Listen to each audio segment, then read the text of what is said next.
Hello guys, আসসালামু আলাইকুম। আশা করি সকলেই ভালো আছেন আর আমি অনেক ভালো আছি। সো আজকে কিন্তু আপনাদেরকে খুব সুন্দর একটা জায়গায় নিয়ে যাচ্ছি, সেটা হচ্ছে আমাদের মালয়েশিয়ার যে কয়েকটা টানেল আছে কেলের মধ্যে, সেগুলোতে যদিও আমার টানেলগুলোতে মাঝে মাঝে ঘোরা হয়, বাট হচ্ছে ভিডিও তেমন একটা করা হয় না। সো আজকে কিন্তু অলরেডি ক্যামেরাটা অন আছে এখানে, অ্যান্ড অলরেডি আমি টানেলের ভিতর ঢুকে গেছি। আর ভাই বিশ্বাস করে টানেলের মধ্যে ঢুকতে এত মজা লাগে, আর বিশেষ করে যে উপরের দিকে যদি একটু দেখেন আপনারা, উপরে হচ্ছে জেট ইঞ্জিনের মতো আছে। সো বিমানের যে জেট ইঞ্জিনগুলো আছে সেই ধরনের অনেকগুলো পাখার মতো আছে। সো এগুলো দিয়ে হচ্ছে সম্ভবত গরম বাতাসগুলো প্রবাহিত হয়, অ্যান্ড দেন বাতাসের গতিতে সেগুলো হচ্ছে ঘুরে বা কারেন্টেও ঘুরতে পারে। যাই হোক, সেটা বড় বিষয় না, বিষয় হচ্ছে জিনিসটা দেখতে অনেক সুন্দর আর আমার কাছে অনেক ভালো লাগে। যদিও আমি টানেলের ভিতরে গেলে বেশিরভাগ সময় হচ্ছে একা যাওয়া হয়, একা যাওয়ার কারণে হচ্ছে তেমন একটা ভিডিও করা হয় না। আর এখানে কিন্তু কয়েকটা টানেল খুব কাছাকাছি, যেমন একটা টানেল পাস করে আসলাম, আর এই একটা টানেল, এটার মধ্যে কিন্তু আমি আজকে প্রথমবার ঢুকতেছি।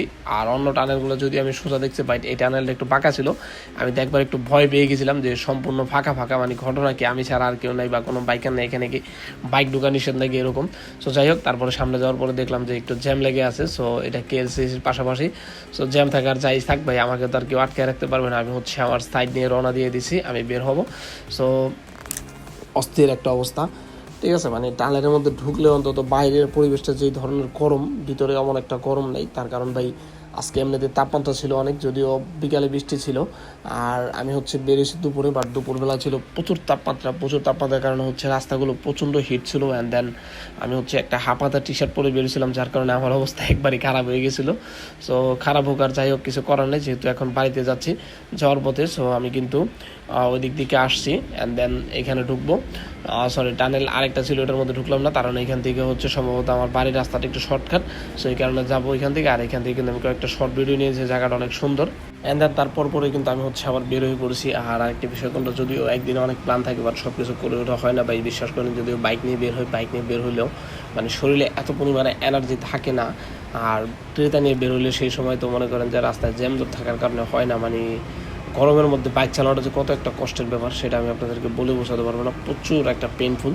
আর এটা কিন্তু হচ্ছে আমার দুইটা ভিডিওর কম্বো। তার কারণ হচ্ছে একটা হচ্ছে হাফাতে বড় ভিডিও, আর আরেকটা হচ্ছে ফুল হাতা। ভাই বিশ্বাস করেন, এই গরমের মধ্যে বাইক চালাতে গেলে মনে হয় যে যুদ্ধ করতেছি। সো এই ধরনের অবস্থা, মানে আমার মনে হয় যে বাংলাদেশের রাস্তায় এত তাপ হয় না। তার কারণ বাংলাদেশ তো বেশি গরম নেই, এখানে কিন্তু প্রচুর পরিমাণে গরম। আর এই দেশের রাস্তার মধ্যে হচ্ছে প্রচুর পরিমাণে তারা কংক্রিট ইউজ করে, পাথর ইউজ করার কারণে হচ্ছে রোদের তাপগুলো ডিরেক্টলি আপনার রাস্তার মধ্যে পড়ে, অ্যান্ড দেন রাস্তার মধ্যে পড়ার পরে হচ্ছে শরীর একবারে তাপ হয়ে যায়। মানে কি বলবো ভাই, আপনাদেরকে বলার মতো কোনো ভাষা নেই আসলে। বাইকাররাই জানে যে রোদের মধ্যে বাইক চালানোটা কত একটা কষ্টের, বাট আমার কাছে সবসময় ভালো লাগে বাইক চালাতে হচ্ছে রাত্রের বেলা।